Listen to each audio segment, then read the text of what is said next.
Hi viewers, నమస్తే. నేను మీ ప్రసాద్. ప్రస్తుతం మనతో రిటైర్డ్ ఆర్మీ కల్నల్ ఎస్ఎం భాషా గారు ఉన్నారు. వారిని అడిగి మరిన్ని వివరాలు తెలుసుకుందాం. సార్ నమస్తే. సార్ నమస్తే ప్రసాద్ గారు. సార్ ఏంది అసలు భారత్ చైనా సరిహద్దుల్లో ఏం జరుగుతుంది? గాల్వాన్ వ్యాలీలో అసలు నిన్నటి నుంచి కూడా జరుగుతున్న ఘటనలో ఇప్పటికే మన తెలుగు వాళ్ళు చనిపోయారు, అలాగే 20 మందికి పైగా సైనికులు చనిపోయారు అంటున్నారు. అసలు అక్కడ ఏం జరుగుతుంది సార్? ఇది చాలా ఆందోళనకరమైన విషయం. ఈ సంఘటనలో చైనీస్ ఆర్మీ వ్యవహరించిన తీరు చాలా విచారకరం, చాలా దురదృష్టకరం. ఇది అందరూ ఖండించవలసిన విషయం. ఈ ప్రాంతంలో లైన్ ఆఫ్ యాక్చువల్ కంట్రోల్లో గాల్వన్ వ్యాలీకి సంబంధించి చుషూల్ ప్రాంతం ఇది. ఈ ప్రాంతంలో గతంలో కూడా అనేక సంఘటనలు జరిగాయి.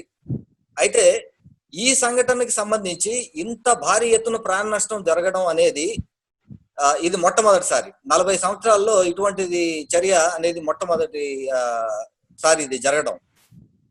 ఈ సంఘటనని మనం మిగతా సంఘటనలు బార్డర్లో జరిగే చిన్న చిన్న స్కర్మిషెస్ కి సంబంధించి, లేకపోతే చిన్న చిన్న సంఘటనలకు సంబంధించి చూసే దృష్టికోణంతో చూడకూడదు. దానికన్నా ఇంపార్టెంట్ విషయంగా దీన్ని మనం భావించాలి.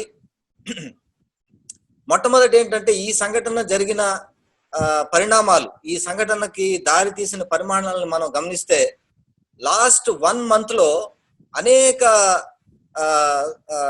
సందర్భాల్లో ఈ ఎస్కలేషన్ అనేది ఇంక్రీజ్ చేస్తూ వచ్చింది చైనా. దీనికి కారణాలు, ఒకటి మనం బార్డర్లో నిర్మిస్తున్న ఇన్ఫ్రాస్ట్రక్చర్ కి సంబంధించిందా, రెండోది అంతర్జాతీయ సమాజం దృష్టిని మరల్చడానికి ఇది చైనా చేస్తున్న ప్రయత్నమా, మూడోది చైనాలో ఇంటర్నల్ గా గత కొంతకాలంగా మనం చూస్తున్నాం డిస్టర్బెన్సెస్ మొదలయ్యాయి చైనాలో. చైనా ప్రభుత్వానికి వ్యతిరేకంగా కానీ, హాంకాంగ్ లో ప్రో డెమోక్రసీ మూవ్మెంట్స్ కానీ.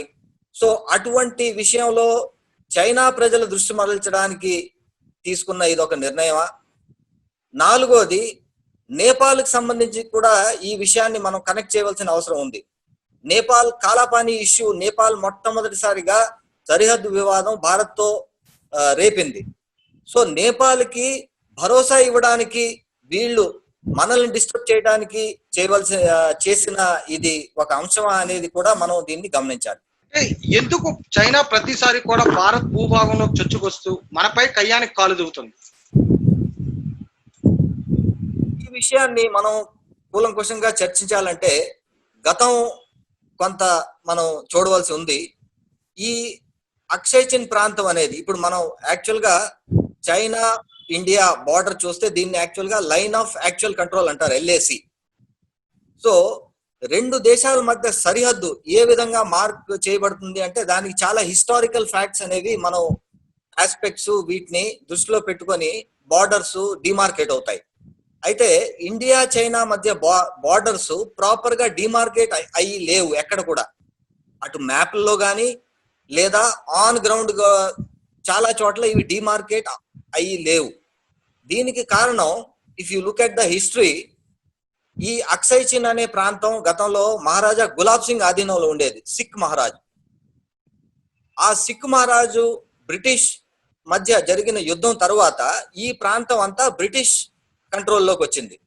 ఆ తరువాత జమ్మూ కాశ్మీర్ మహారాజా కంట్రోల్లో ఉంది ఈ ప్రాంతం. సో యాక్చువల్ గా, ఫ్యాక్చువల్ గా, హిస్టారికల్ గా ఈ అక్సై చిన్ అనే ప్రాంతం భారతదేశంలో భారత భూభాగంలో ఒక ప్రాంతం అది. అయితే ఇండిపెండెన్స్ తరువాత చైనా ఈ ఇష్యూని నెమ్మదిగా దీన్ని ఎక్కువ చేయడం మొదలెట్టింది.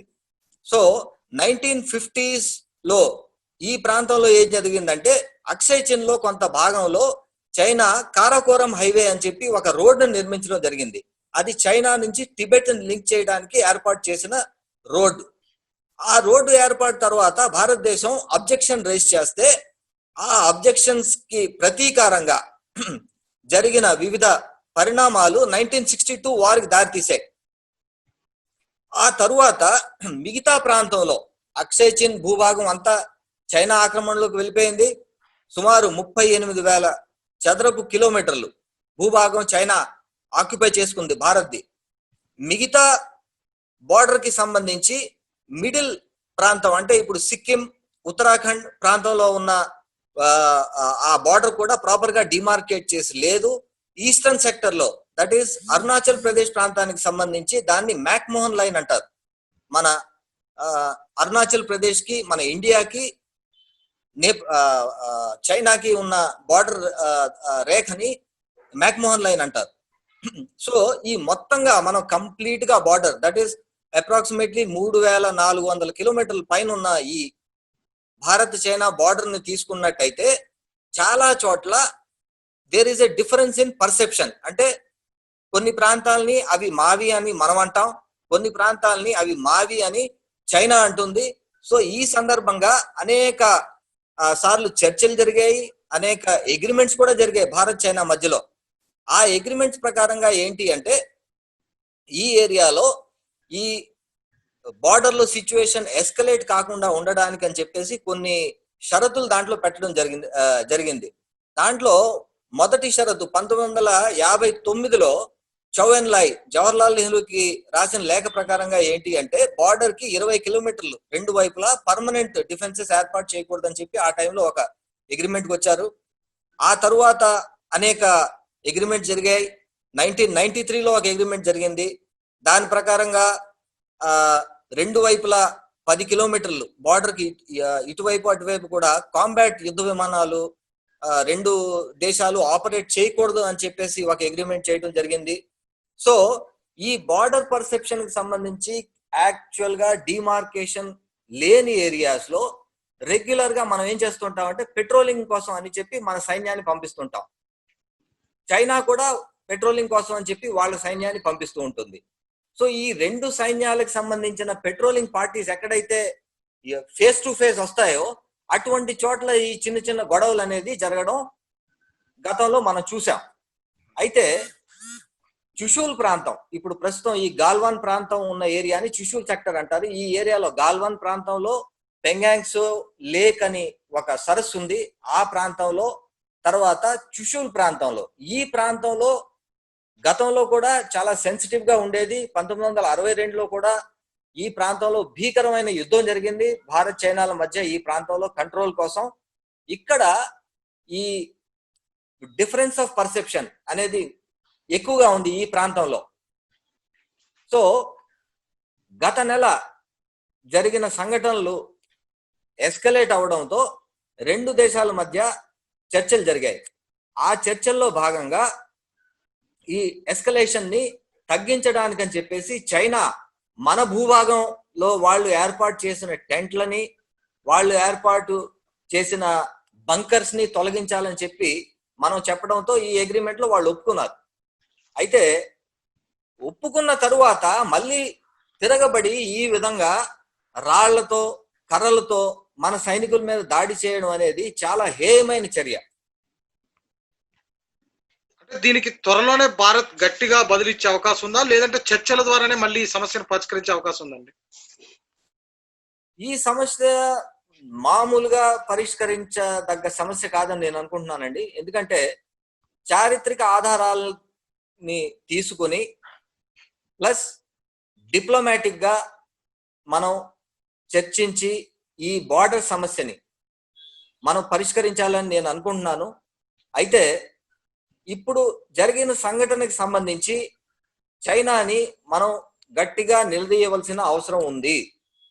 సో దీనికి సంబంధించి భారతదేశం అన్ని చర్యలు చేపట్టాలని నేను కోరుకుంటున్నాను. అన్ని చర్యలు అంటే మిలిటరీగా మన భూభాగాన్ని మనం కాపాడుకోవడానికి, మనం పరిరక్షించుకోవడానికి సైన్యం చర్య చేపట్టాలి. అదేవిధంగా చైనా ఇక ముందు ఇటువంటి చర్యలు చేపట్టకుండా ఉండడానికి డిప్లొమాటికల్లీ మనం అంతర్జాతీయ సమాజాన్ని అప్రమత్తం చేయాలి. అంతర్జాతీయ సమాజం సపోర్ట్ మనం తీసుకోవాలి.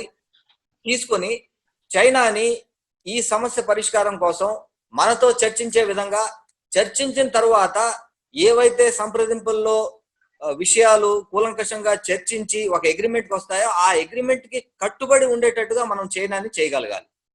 అంటే ఇప్పటికే చైనా ఇటు పాకిస్తాన్, నేపాల్ ఇలాంటి మన బోర్డర్లో ఉన్నటువంటి దేశాలందరితోనూ కూడా మైత్రి చేసుకొని వాళ్ళకి అప్పులు ఇచ్చి మన మీద కయ్యానికి కాలు దూకుతుంది. సో ఇప్పుడు మనం అమెరికా లాంటి దేశాలతో మనం పరిచయం పూర్తిగా పెంచుకొని చైనాని కయ్యానికి కాలు దూవడం మంచిది అంటారా?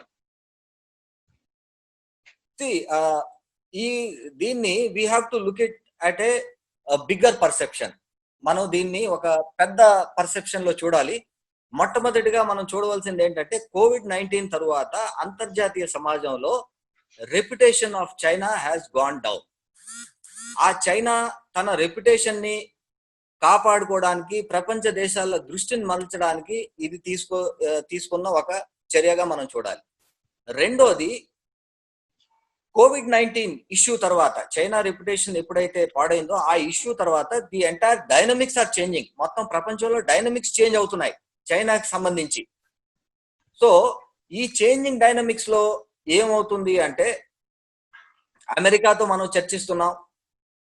చైనా వలన ఈ కోవిడ్ ప్రపంచాన్నే ఆందోళన పరిస్థితుల్లో నెట్టేసింది. వాళ్ళు సరైన సమయంలో ఈ ఇన్ఫర్మేషన్ ఇవ్వకపోవడంతో అనేది ఒక ఇష్యూ.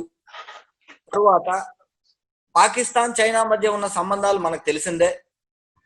ఇక్కడ మోస్ట్ ఇంపార్టెంట్ ఆస్పెక్ట్ ఏంటి అంటే నేపాల్ ఇండియాకి సంబంధించి. నేపాల్ ఇండియా చాలా స్నేహపూరితంగా ఉండే దేశాలు. కల్చరల్లీ మనకి లింక్స్ చాలా దశాబ్దాల నుంచి మనకి లింక్స్ ఉన్నాయి. ఆ తరువాత చైనా మన నేపాల్ ఇండియా మధ్యలో border, it is open border. Nepalese citizens మన దేశంలో వచ్చి అన్ని రకాల కార్యకలాపాలు చేపడుతుంటారు, చదువుకుంటానికి వస్తారు, ఉద్యోగం చేయడానికి వస్తారు. ప్లస్ నేపాల్కి సంబంధించి మనం ఎన్నో రకాలుగా సహాయం చేస్తున్నాం. అయితే లాస్ట్ 10 years లో మనం చూసినట్టయితే నేపాల్ లో ఇంటర్నల్ గా ఇంటర్ఫియర్ అవ్వడానికి చైనా అనేక మార్లు ప్రయత్నం చేస్తుంది. ఒకటి, ఎకనామిక్ యాక్టివిటీ అక్కడ పెంచడంతో పాటు, రెండోది డెవలప్మెంటల్ యాక్టివిటీస్ అక్కడ చేయటంతో పాటు, మూడోది మోస్ట్ ఇంపార్టెంట్ ఆస్పెక్ట్, రీసెంట్ గా ఈ లిపులే కాలాపాని ప్రాంతంలో నేపాల్ ఎప్పుడు మనతో స్నేహపూర్వకంగా ఉండే దేశం. మనకి ఎప్పుడు వాళ్ళతో సరిహద్దు వివాదం లేకపోయినా ఈ సరిహద్దు వివాదాన్ని రేపడానికి కారణం ఏంటి, దీని వెనకాల చైనా బ్యాకింగ్ ఉందా అనేది మనం ఆలోచించవలసిన విషయం. సో ఇవన్నీ పరిస్థితులు మనం గమనిస్తే China want to push India into disturbance. భారతదేశాన్ని ఆందోళన పరిస్థితుల్లోకి పుష్ చేయడానికి చైనా చేస్తున్న ప్రయత్నాలు ఇవన్నీ. If you look at a bigger perspective, మన మిలిటరీ స్ట్రాటజీ ప్రకారంగా మిలిటరీ స్ట్రాటజిస్ట్ చెప్పేది ఏంటి అంటే చైనా ఇండియాతో పోటీ పడటానికి వాళ్ళు అవలంబిస్తున్న వైఖరి ఏంటి అంటే టు ఎన్సర్కిల్ ఇండియా, అంటే ఇండియాని 4 వైపుల నుంచి చుట్టుముట్టడం. సో దీనిలో భాగంగానే బర్మాలో చైనా సహాయంతో ఒక పోర్ట్ ఏర్పాటు చేయడం జరిగింది. శ్రీలంకలో ఒక పోర్ట్ ఏర్పాటు చేయడం జరిగింది. పాకిస్తాన్ లో గ్వాదర్ అనే ప్రాంతంలో పోర్ట్ ఏర్పాటు చేయడం జరిగింది. సో ఇవన్నీ విషయాలు మనం గమనిస్తే ఇప్పుడు చైనా నేపాల్తో సత్సంబంధాలు నెలకొల్పుకొని ఈ బార్డర్ ఇష్యూ రేస్ చేయటం, తర్వాత నేపాల్ ప్రజల్లో యాంటీ ఇండియా సెంటిమెంట్ అనేది ప్రేరేపించడం, ఇటువంటివన్నీ చూస్తే భారతదేశాన్ని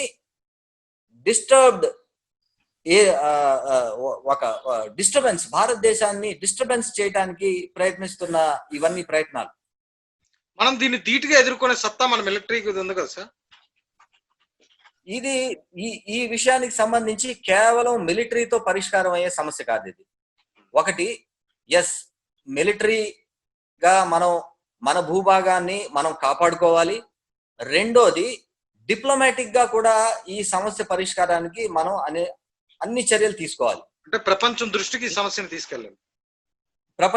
తీసుకెళ్ళాలి. ప్లస్ నేపాల్ చైనాతో మనం మన డిప్లొమాటిక్ మిషన్స్ ద్వారా చర్చించి ఈ సమస్యని పరిష్కారం వైపు తీసుకురావడం చాలా అవసరం. ఓకే సార్, థ్యాంక్ యూ మీ అభిప్రాయాలు చెప్పినందుకు. థ్యాంక్ యూ ప్రసాద్ గారు.